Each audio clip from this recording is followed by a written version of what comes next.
Marvel's latest animated venture, Your Friendly Neighborhood Spider-Man, arrives as the 12th television series within the MCU timeline, yet oddly feels like the upteenth Spider-Man project released in recent years, a complete oversaturation of the character. With so many interpretations of Peter Parker already out there, from Into the Spider-Verse to the classic 1990s animated series and even the recent X-Men 97 revival, it's understandable to wonder whether the series brings anything new to the table.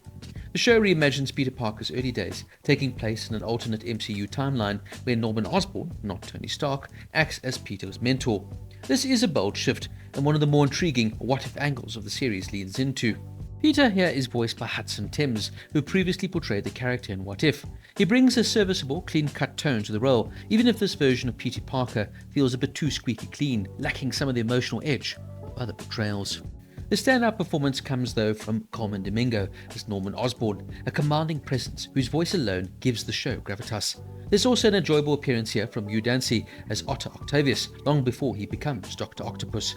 Fans will appreciate a small but fun cameo from Charlie Cox, reprising his role as the Daredevil. One of the show's defining elements is his willingness to remix the Spider-Man lore. We get Lonnie Lincoln here, of course Tombstone, as a high school student alongside Peter Parker. Nicky Minoru, yes the Runaways character, as Peter's best friend, secretly practicing witchcraft. A gender-swapped Carla Connors taking the role of the Lizard's creator. And a reimagined Mac Gargan, or Scorpion, now a gang leader. These twists show Marvel experimenting with canon, but not always successfully. Some changes feel refreshing, others feel like change simply for the sake of change.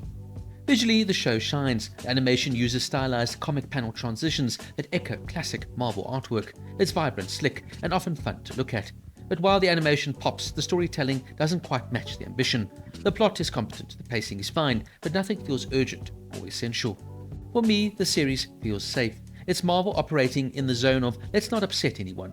It's a polished, modernized, slightly sanitized retelling of a story we've already seen countless times. For fans seeking emotional depth or bold risks, this won't compete with Into the Spider-Verse or even the 1990s animated classic. Originally announced in 2021 under the title Spider-Man Freshman Year, the series underwent major creative changes during development. The show is produced by Marvel Studios Animation, not Sony, making it part of the MCU. Now, Your Friendly Neighborhood Spider-Man isn't bad, it's just unnecessary. The animation is appealing, the performance is solid, and the deviations from canon occasionally interesting, but the show never fully justifies its own existence. In an ocean of Spider-Man adaptations, it's enjoyable enough, yet not memorable. Your Friendly Neighborhood Spider-Man gets a 6 out of 10. A decent effort, but far from essential viewing, especially when stronger Spider-Man stories already exist.